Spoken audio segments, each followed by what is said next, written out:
Bismillahirrahmanirrahim.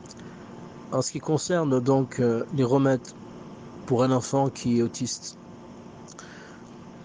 la première chose qu'il faut d'abord faire avec cet enfant, de demander bien sûr l'aide à notre Seigneur et de savoir que c'est une ibtila min Allah, que c'est une épreuve de notre Seigneur d'avoir cet enfant. Donc il faut en demandant aide à Allah Azza wa Jal, il faudrait faire la première chose, bien sûr, c'est la ruqya. La première chose à faire pour cet enfant, c'est de faire bien sûr la ruqya à cet enfant.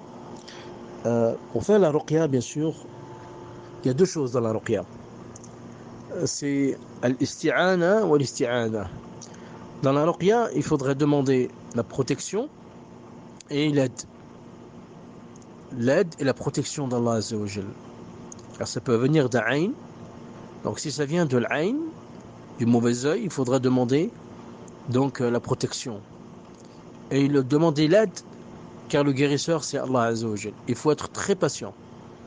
Il faut sentir que la ruqya c'est comme un médicament que vous prenez. Lorsque vous allez chez le médecin, il vous dit voilà, ce traitement il sera sur 6 mois. Il faudra prendre 2 à 3 gélules par jour. Donc il faudra faire régulièrement la ruqya à votre enfant. Et ça c'est très important.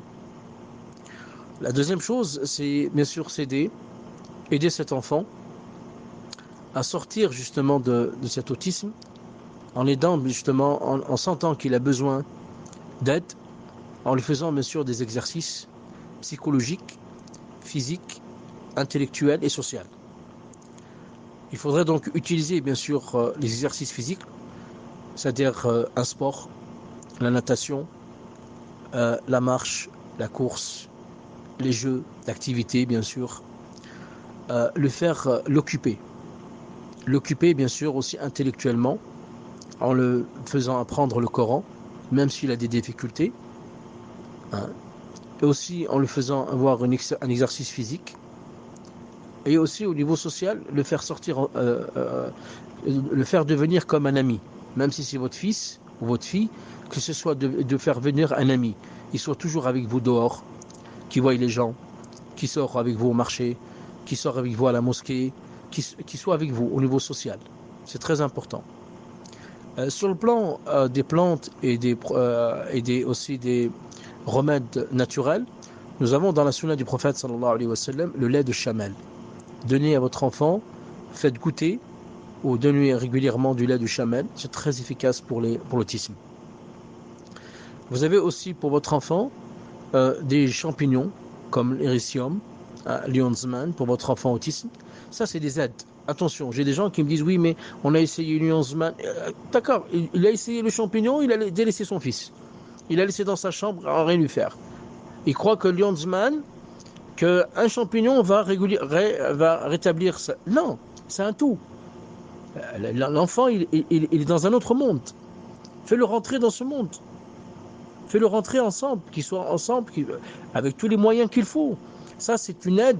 Le champignon, ça va être, c'est matériel. Ça va l'aider au niveau de son crâne, au niveau de son cerveau. Ça va l'alimenter de cerveau. Il faut l'alimenter. Donc, il faut alimenter son cerveau. Bien sûr, par des moyens naturels. Par les moyens naturels, les champignons, les oméga 3, 6, 9, lui donner aussi, bien sûr, des graines de lin, beaucoup de graines, lui faire des massages au corps aussi, d'huile. Il faut qu'il sente qu'il y a le hanan, il faut qu'il sente qu'il y a quelque chose qui est avec lui, d'accord. Aussi, bien sûr, utiliser aussi, bien sûr, au niveau des aliments, un maximum des produits de la mer, les produits de la mer comme les sardines et autres, tout ce qui est produit de mer est très efficace, Inch'Allah ta'ala, et faire beaucoup de dua, Inch'Allah, et l'asbab ou shifa min Allah azza wa jalla.